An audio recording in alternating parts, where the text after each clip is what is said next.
உற்சாகத்துடன் நான் உமக்கு பலியிடுவேன். கர்த்தாவே, உமது நாமத்தை துதிப்பேன், அது நலமானது. சங்கீதம் 54:6.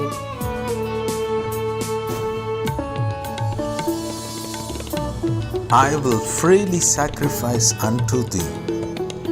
I will praise thy name, O Lord, for it is good. Psalms 54:6. ஆண்டவரும் இரட்சகருமாகிய இயேசு கிறிஸ்துவின் நாமத்தினாலே மீண்டும் ஒருமுறை கூட God Goes Ministries மூலமாக இந்த கால வேளையில் உங்களை சந்திப்பதில் பெரும் மகிழ்ச்சி அடைகிறேன். ஆண்டவருடைய பெரிதான கிருபையினாலே 6 மாதங்களை கடந்து 7வது மாதத்தினை காண செய்த தேவனுக்கு கோடான கோடி ஸ்தோத்திரமும் கனமும் மகிமையும் உண்டாவதாக. கடந்த நாட்களிலே தேவனாகிய கர்த்தர் நாம் அனுபவித்த பாடுகளை அறிந்திருக்கிறார். அதை தாங்க பலனையும் தந்திருக்கிறார். அதனால் உண்டான மகிமையையும் மேன்மையையும் வரப்போகிற நாட்களில் நமக்கு நிச்சயமாக உண்டாக போகிறது. நம்முடைய சூழ்நிலைகள், தனிப்பட்ட வாழ்க்கையில் இருக்கிற நெருக்கங்கள் ஒரு விதத்தில் அழுத்தி கொண்டிருக்கலாம். ஆனாலும் தேவனுடைய வார்த்தை சொல்லுகிறபடியே கர்த்தர் ஏற்ற காலத்தை வைத்திருக்கிறார். அந்த ஏற்ற காலத்தை இந்த நாட்களிலே நாம் நிச்சயம் காணப்போகிறோம். என்னோடு சேர்ந்து தேவனை நம்பி அவருடைய நாமத்தினாலே காத்திருங்கள், நிச்சயம் வெற்றி சிறப்போம். கர்த்தருடைய முழுமையான ஆசீர்வாதங்களை பரிபூர்ணமாக பெற்றுக்கொள்ள நீங்கள் ஆயத்தமுள்ளவர்களாக இருப்பீர்கள் என்று விசுவாசிக்கிறேன். கர்த்தர் தாமே இந்த மாதத்திலே நம்மையும் நம் குடும்பத்தினரையும் வெற்றி சிறக்க செய்வாராக. ஆமென்.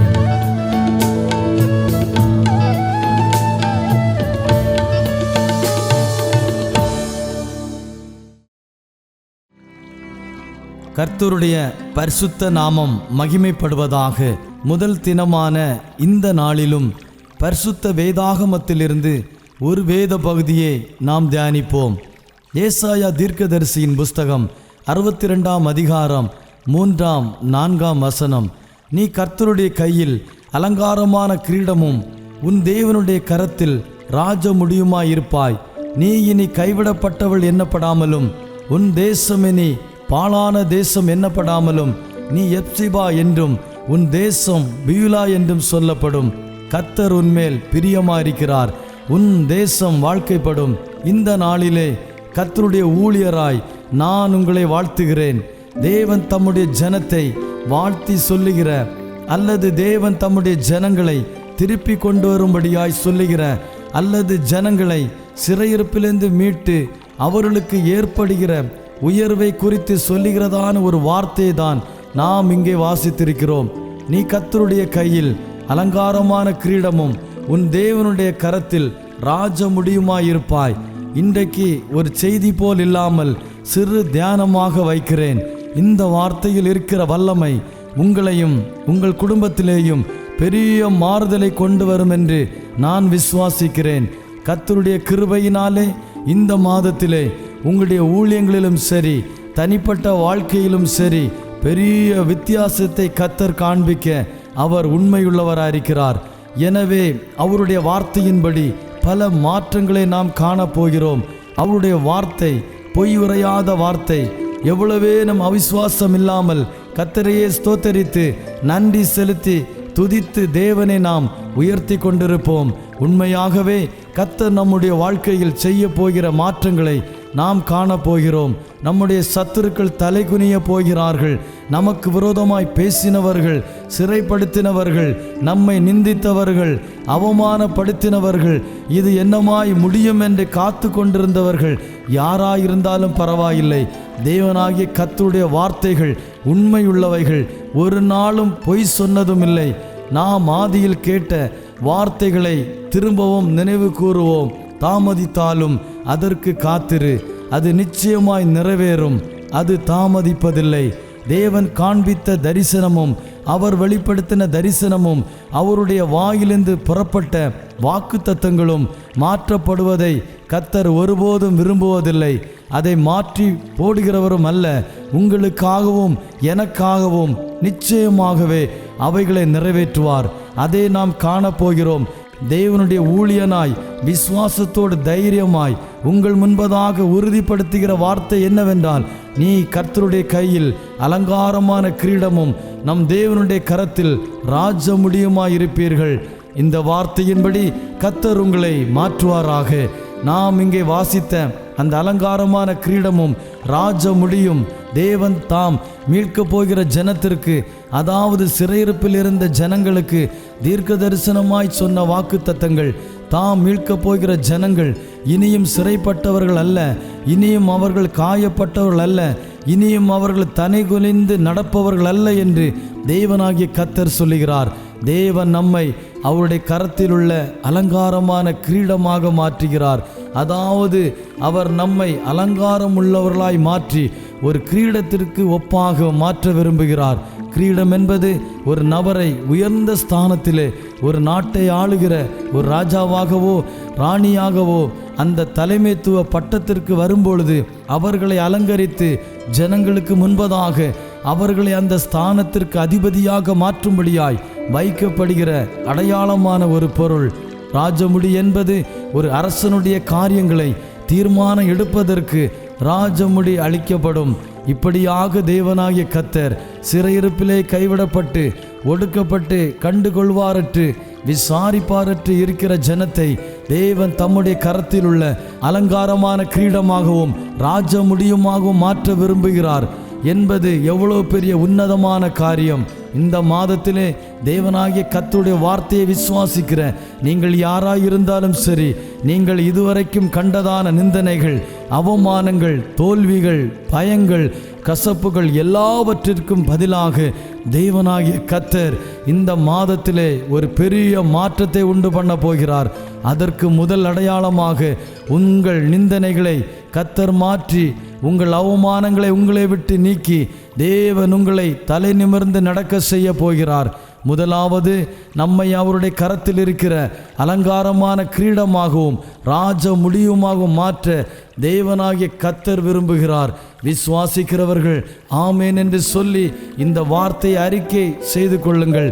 தேவனாகிய கர்த்தர் நிச்சயமாக நம்மை உயர்த்த உண்மையுள்ளவராக இருக்கிறார். வேதத்திலே நாம் காண்கிற அநேகர் ராஜாக்களாக இருக்கட்டும், தேவனால் பயன்படுத்தப்பட்டவர்களாக இருக்கட்டும், அவர்கள் எல்லாரையும் நீங்கள் பார்ப்பீர்கள் என்றால் ஒரு குறிப்பிட்ட காலம் வரைக்கும் அவர்கள் கண்ட அவமானங்கள், நிந்தனைகள், அவர்களை பின்தொடர்ந்து வந்த எல்லா கொலை மிரட்டல்கள், கசப்பான அனுபவங்கள், வியாதியினால் வந்ததான அடையாளங்கள் என்று அவர்கள் கடந்து வந்த பாதைகள் ஏராளம். ஆனாலும் கர்த்தருடைய வார்த்தையை நம்பி கர்த்தரை முன்பதாக வைத்து ஓடின அவர்களை கர்த்தர் உயர்த்தினதை நாம் வேதத்தில் கண்கூடாக பார்க்கிறோம். பரிசுத்த வேதாகமத்திலே தாவீது நமக்கு ஒரு சிறந்த அடையாளமாக இருக்கிறார். அவருடைய சொந்த குடும்பத்தாரே அவரை துரத்தினார்கள், அநேகர் அவரை தூசித்தார்கள்.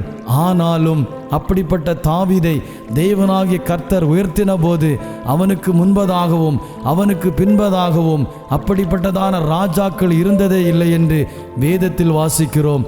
இந்த நாளிலே இந்த வார்த்தையை கேட்டுக்கொண்டிருக்கிற உங்களுக்கு அவர் சொல்லுகிற வார்த்தையை நான் விசுவாசத்தோடு சொல்லுகிறேன்.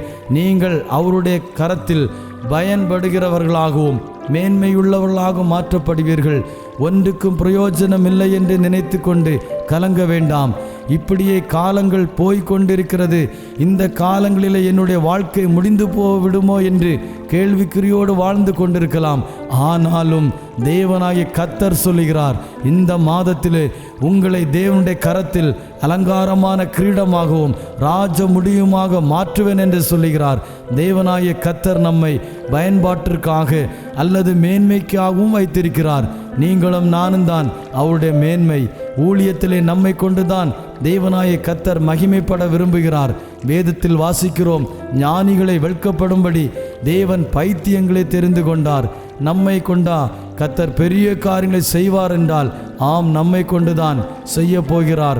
நாம் மற்றவர்கள் பார்வையில் களிமண்ணைப் போல ஒன்றுமில்லாதவர்களைப் போல இருக்கிறோம் என்றால் தேவனுடைய பார்வையில் அவருடைய கரத்திலே இருக்கிற விலையேற பெற்ற ஒரு பொருளாக இருக்கிறோம். நாம் அவருடைய கரத்தில் இருக்கிற ராஜமுடியாகவும் அலங்காரமான கிரீடமாகவும் இருக்கிறோம். அவர் என்னை அணிந்து கொள்ளப் போகிறார். யாருக்கு மேன்மை? சர்வ சிருஷ்டிக்கும் எஜமானனாகிய அவர் உயர்ந்திருக்கும் பொழுது அவர் மகிமைப்பட நாம் காரணமாக இருப்போம் என்றால் நிச்சயமாக சந்தோஷப்படக்கூடிய விஷயமாக இருக்கும். விசேஷமாக இந்த மாதத்திலே கர்த்தர் அதை செய்ய போகிறார். அதை வாஞ்சையோடு பெற்றுக்கொள்ள ஆவலோடு இருங்கள். இரண்டாவதாக ஏசாயா தீர்க்கதரிசியின் புஸ்தகம் 62ஆம் அதிகாரம் 4ஆம் வசனத்தில் வாசிக்கிறோம். நீ இனி கைவிடப்பட்டவள் எண்ணப்படாமலும் தேசம் இனி பாழான தேசம் எண்ணப்படாமலும் நீ எப்சிபா என்றும் உன் தேசம் பீலா என்றும் சொல்லப்படும். கர்த்தர் உன்மேல் பிரியமா இருக்கிறார். உன் தேசம் வாழ்க்கைப்படும். இதை குறித்து நாம் விளக்கமாக பார்க்க முடியும். ஆனாலும் இந்த வார்த்தையை குறித்ததான நேரடி வார்த்தையை சொல்லி உங்களை வாழ்த்தி ஆசீர்வதிக்க விரும்புகிறேன். கர்த்தர் தாமே உதவி செய்வாராக. தேவனாகிய கர்த்தர் தம்முடைய ஜனத்திற்கு ஒரு புதிய நாமத்தை வழங்குகிறார் என்பதை இந்த இடத்தில் நாம் பார்க்கிறோம். நீ இனி கைவிடப்பட்டவள் எண்ணப்படாமலும் உன் தேசம் பாழான தேசம் எண்ணப்படாமலும் நீ எப்சிபா என்றும் உன் தேசம் பீலா என்றும் சொல்லப்படும். கர்த்தர் உன்மேல் பிரியமா இருக்கிறார். உன் தேசம் வாழ்க்கைப்படும். தேவனுடைய பிரியத்தை நம்மீது வெளிப்படுத்துவதற்கு தேவன் எடுக்கிற முன்னெச்சரிக்கை, அதாவது இதுவரைக்கும் கைவிடப்பட்டவள் போல எண்ணப்பட்டிருக்கலாம். பாழாக்கப்பட்ட நிலையிலே தேசம் இருக்கலாம். தேசத்தில் உள்ள எல்லா வளங்களும் கெட்டு போயிருக்கலாம். பொருளாதாரம் இல்லாமல் பஞ்சம் ஏற்பட்டிருக்கலாம். தேவனாகிய கர்த்தர் அப்படிப்பட்டதான சூழ்நிலைகளை பார்த்து சொல்லுகிறார். நீ இனி கைவிடப்பட்டவள் என்று சொல்லப்படாமலும் உன் தேசம் இனி பாழான தேசம் என்று சொல்லப்படாமலும் இருக்கும். ஒருவேளை தனிப்பட்ட வாழ்க்கையிலே ஊழியத்திலே ஏதாவது ஒரு சூழ்நிலையிலே எல்லாராலும் கைவிடப்பட்ட நிலைமை போன்று ஒரு நிலைமை இருக்கிறதா? தேவனாகிய கர்த்தர் உங்களுக்கு புதிய நாமத்தை வழங்குகிறார். எப்படிப்பட்ட நாமம் என்றால் நீ எப்சிபா என்றும் உன் தேசம் பீலா என்றும் சொல்லப்படும். கர்த்தர் நம்மேல் பிரியமாய் இருக்கக்கூடிய நாமம், கர்த்தர் நம்மை ஆசீர்வதிக்க நினைவு கூறக்கூடிய நாமம், நம்மை பார்க்கிற அனைவருக்கும் நம்மை வாழ்த்தக்கூடிய நாமத்தை தேவனாகிய கர்த்தர் நமக்கு கட்டளையிட்டிருக்கிறார். எந்த ஆசீர்வாதமும் நமக்கு மறைபொருளாக மறைத்து வைக்கப்படாமல் வஞ்சிக்கப்படாமல் இருக்கும்படி கர்த்தர் அந்த நாமத்தை வழங்குகிறார். அந்த நாமத்தின் வல்லமை என்னவென்றால் தேவனாகிய கர்த்தர் நமக்கென்று வைத்திருக்கிறவைகளை சுதந்திரிக்க செய்யும் நாமம். தேவனுடைய நாமத்தை முன்னிட்டு ஸ்தோத்திரங்களை ஏறெடுப்போம். தேவனாகிய கர்த்தர் உண்மையுள்ளவர். அவர் நம்மீது பிரியமா இருக்கிறார். நம்முடைய தேசம் வாழ்க்கைப்படும். இதுவரைக்கும் கைவிடப்பட்டதை போல, இதுவரைக்கும் கவனிப்பாரற்று கேள்பாரற்று கிடந்த நிலையில் இருந்ததை போல் இருக்கலாம். ஆனால் தேவனாகிய கர்த்தர் நம்மை விசாரிக்கிறவர். அவர் உங்களை விசாரிக்கிறவர் ஆனபடியால் உங்கள் கவலைகள் எல்லாம் அவர் மீது வைத்து விடுங்கள் என்று வேதத்தில் வாசிக்கிறோம். இந்த மாதத்திலே தேவன் உங்கள் மீது பிரியமாயிருந்து உங்களை விசாரிக்கிறவராயிருப்பார். உங்களை காண்கிறவர்கள் இனி உங்களை பரிதவிக்கப்பட்டவர்களைப் போல் பார்க்காமல் நீங்கள் கர்த்தரால் ஆசீர்வதிக்கப்பட்டவர்கள், கர்த்தருடைய கரத்திலே நீங்கள் அலங்காரமான கிரீடமும் ராஜ முடியுமாய் இருப்பீர்கள் என்று கண்டு வாழ்த்தக்கூடிய நிலையிலே கர்த்தர் இந்த மாதத்திலே உங்களை ஆசீர்வதிக்க உயர்த்த உண்மையுள்ளவராயிருக்கிறார். தேவனுடைய வார்த்தையை விசுவாசிப்பீர்கள் என்றால், நம்புவீர்கள் என்றால் நீங்கள் கர்த்தருடைய வார்த்தையின்படி வாழ்க்கைப்படுவீர்கள். உங்கள் தேசம் வாழ்க்கைப்படும். தேவனாகிய கர்த்தர் ஆசீர்வதிக்க உண்மையுள்ளவராயிருக்கிறார். கர்த்தர் தாமே இந்த வார்த்தையின் மூலம் உங்களையும் உங்கள் குடும்பங்களையும் ஆசீர்வதிப்பாராக. ஆமென். நாம் ஜெபிக்கலாம். அன்பின் பரலோக பிதாவே, இந்த கால வேளைக்காக உமக்கு ஸ்தோத்திரம் செலுத்துகிறேன். இந்த 11வது மாதத்தின் முதலாம் தினத்திலே உம்முடைய சமூகத்தில் உமக்கு முன்பாக வருகிறேன். இந்த வசனத்தை கேட்டுக்கொண்டிருக்கிற யாராயிருந்தாலும் சரி, அந்த வசனத்தில் இருக்கிற ஜீவன் அவருடைய ஆவி ஆத்துமா சரீரத்திலே பாய்ந்து சென்று ஒரு மாற்றத்தை உண்டு பண்ணட்டும். இனி சத்துருவின் வழியாக வருவதில்லை என்ற வார்த்தையின்படி ஆண்டவரே, உம்முடைய வாக்கு தத்தங்கள் நிறைவேறும்படியாய் சகல ஆசீர்வாதங்களையும் சுதந்திரித்துக் கொள்ள செய்யுங்க. இவர்கள் கைவிடப்பட்டவர்கள் போல், நெருக்கப்பட்டவர்கள் போல் இடராதபடிக்கு மாற்றுவீராக. உம்முடைய வார்த்தையை கேட்டுக்கொண்டிருக்கிற உம்முடைய பிள்ளைகள் யாராயிருந்தாலும் உம்மால் ஆசீர்வதிக்கப்பட்டவர்களாய் நினைவு கூறப்பட்டவர்களாய் உமக்கு பிரியமானவர்களாய் காணப்பட ஒப்பு கொடுக்கிறோம். 3ஆம் வசனத்தில் வாசித்த அலங்காரமான கிரீடமாகவும் ராஜ முடியுமாக வைத்திருக்கிறீரே, உமக்கு நன்றி செலுத்துகிறேன். கர்த்தரின் சமூகத்தில் முற்றிலுமாக தாழ்த்தி ஒப்பு கொடுக்கிறேன். இந்த மாதத்திலே நாங்கள் பெரிய காரியங்களை காணும்படி கிருபை செய்யுங்க. இயேசு கிறிஸ்துவின் நாமத்தில் ஜெபிக்கிறோம் எங்கள் ஜெபங்களும் ஜீவனுள்ள நல்ல பிதாவே, ஆமேன். கர்த்தர் தாமே உங்களையும் உங்கள் குடும்பங்களையும் ஆசீர்வதிப்பாராக. கர்த்தருடைய வார்த்தையை முன்னிட்டு நீங்கள் கர்த்தருடைய கரத்தில் அலங்காரமான கிரீடமாகவும் ராஜ முடியுமாக இருந்து இந்த மாதத்திலே நம்மை வாழ்க்கைப்படுகிறவர்களாய் மாற்றுவாராக.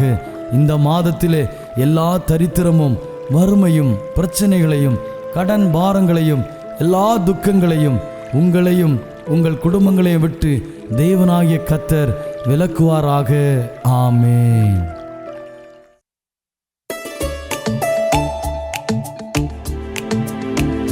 நம் கர்த்தர் நம்மை காண்கிறவர், ஆராய்ந்து அறிந்திருக்கிறவர், சுற்றிலும் சூழ்ந்திருக்கிறவர் என்ற மேலான சத்தியமே சங்கீதம் 139.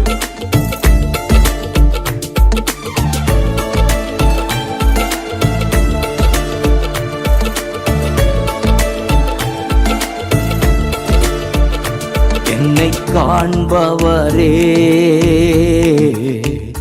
தினம் காப்பவரே, என்னை காண்பவரே, தினம் காப்பவரே, ஆராய்ந்து அறிந்திருக்கின்றீ, சுற்றி சுற்றி சூழ்ந்திருக்கின்றீ, ஆராய்ந்து அறிந்திருக்கின்றீ, சுற்றி சுற்றி சூழ்ந்திருக்கின்றீ. நான் அமர்வதும் நான் எழுவதும், நான் அமர்வதும் நான் எழுவதும் நன்றாய் நீர் அறிந்திருக்கின்றீ, நன்றாய் நீர் அறிந்திருக்கின்றீ. என்னை காண்பவரே, தினம் காப்பவரே.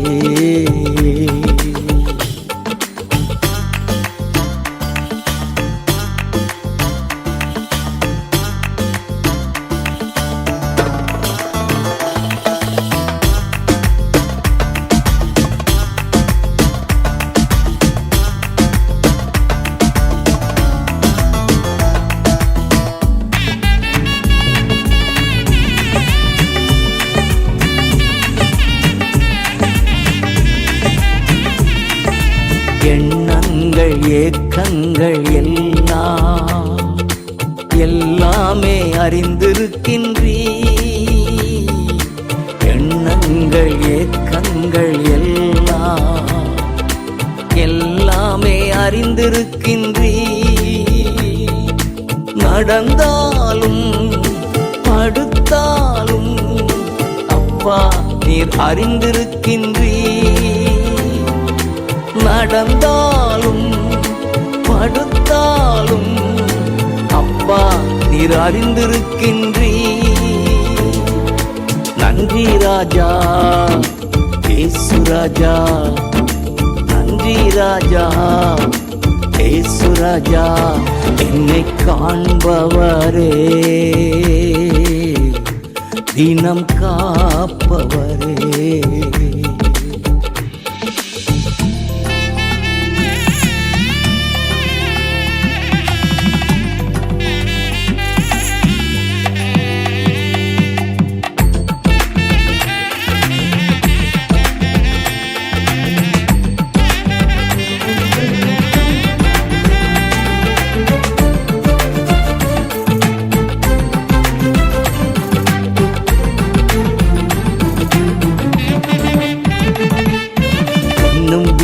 நெருக்கி நெருக்கி சுற்றி என்னை சூழ்ந்திருக்கின்றீ, முன்னும் பின்னும் நெருக்கி நெருக்கி சுற்றி என்னை சூழ்ந்திருக்கின்றீ.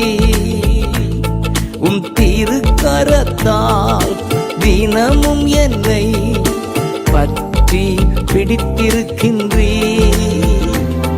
உம் திருக்கரத்தால் தினமும் என்னை பற்றி பிடித்திருக்கின்றீர். நன்றி ராஜா இயேசு ராஜா, நன்றி ராஜா இயேசு ராஜா, என்னை காண்பவரே, தினம் காப்பவரே.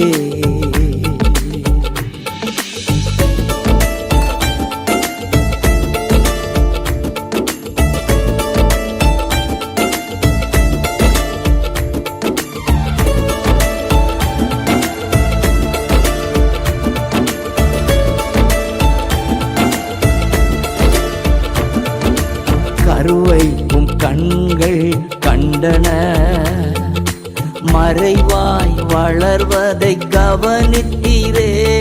என் கருவை உம் கண்கள் கண்டன, மறைவாய் வளர்வதை கவனித்தீரே.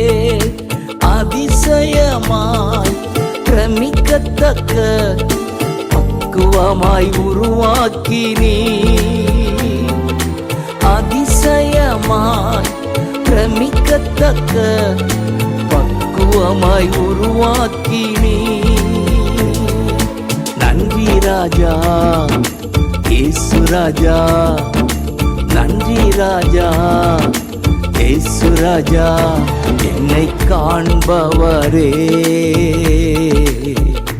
தினம் காப்பவரே. என்னை காண்பவரே, தினம் காப்பவரே. ஆராய்ந்து அறிந்திருக்கின்றீ, சுற்றி சுற்றி சூழ்ந்திருக்கின்றீ. ஆராய்ந்து அறிந்திருக்கின்றீ, சுற்றி சுற்றி சூழ்ந்திருக்கின்றீ. நான் அமர்வதும் நான் எழுவதும், நான் அமர்வதும் நான் எழுவதும் நன்றாய் நீர் அறிந்திருக்கின்றீர். நன்றாய் நீர் அறிந்திருக்கின்றீர். நன்றாய் நீர் அறிந்திருக்கின்றீர். நன்றாய் நீர் அறிந்திருக்கின்றீர்.